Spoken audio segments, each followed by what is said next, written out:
Since the invention of the automobile, limits on what is possible have always been set, only to be tested and then broken. Auto racing has been around since the advent of the car itself. While at the pinnacle of raising this scale is nothing short of grandiose, locally, a stock car team has been grabbing headlines. Double Nickel 9 Motorsports, formerly known as Kreider Kramer Racing, founded by Rob Kreider and Keith Kramer, have been steadily gaining notoriety from winning multiple races as well as appearances of several TV shows. Despite all of these accolades, one thing has consistently eluded them: the National Autosport Association Championship. Prior to this year's championship, we met Rob Kreider driving of the number 38 car and Keith Kramer, driver of the number 33 car, to discuss the big race as well as their careers up to this point.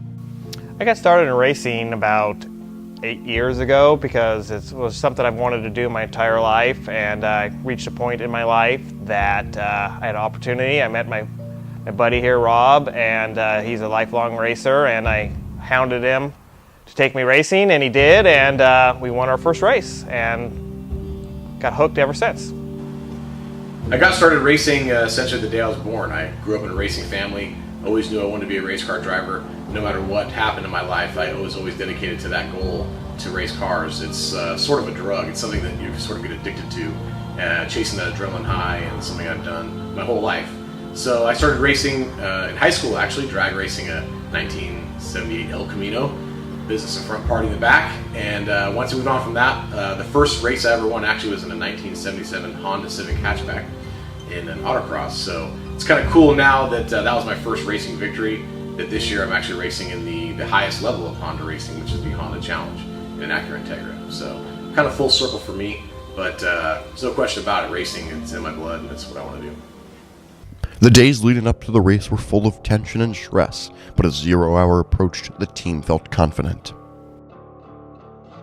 I think my greatest accomplishment racing was we placed third in class for a 25-hour race, and we beat some factory teams with our Nissans, and they weren't very happy with us, so that was cool.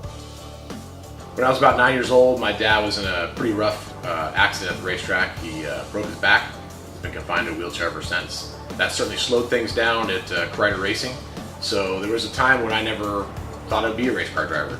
But we're still going to continue to race and be successful and be winners. Despite technical difficulties and some controversial officiating, Keith was able to scratch and claw his way back onto the podium with a third-place finish. Meanwhile, Rob got ahead early and never looked back. At the end of it all, when the checkered flag flew, Double Nickel 9 Motorsports emerged with a victory and a national championship. With the pressure lifted after winning the title, it was time for celebration with both friends and family alike. Time to celebrate bringing a championship back to the Central Valley.